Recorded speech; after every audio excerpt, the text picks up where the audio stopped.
Coming up on Headline News, U.S.-Mexico border violence flares up.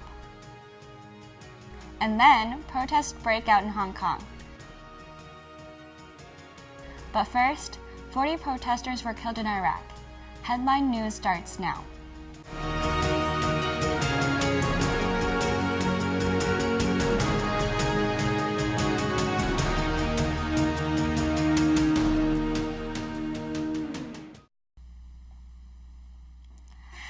Hi, I'm Kathy Nguyen reporting this week's top news stories you need to know. Thank you for joining us.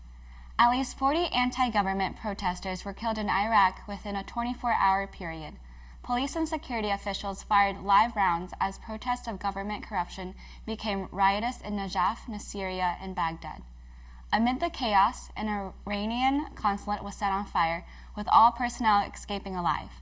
Crackdowns on even peaceful demonstrations have spread throughout the country, and the U.S. Embassy in Baghdad denounced the Iraqi government's decision to censor media outlets and suppress either free speech or expression, which it called the cornerstones of a democratic society.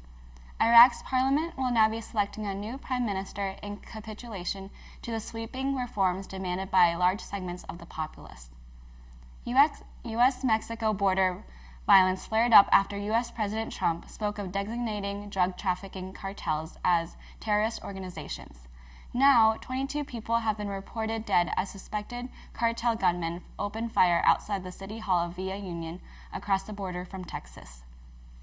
Mexican President Obrador had already begun the process of merging the federal police with the Army and Navy to hopefully combat such crimes, but was adamant that he wants no foreign intervention in his country's internal politics.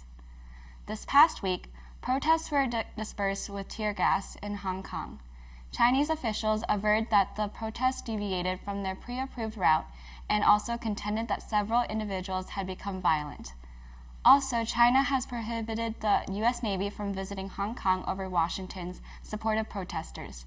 This occurred after Trump signed the Human Rights and Democracy Act into law. That's all for this week. I'm Kathy Nguyen. Thank you for tuning in, and be sure to check back next time on Headline News.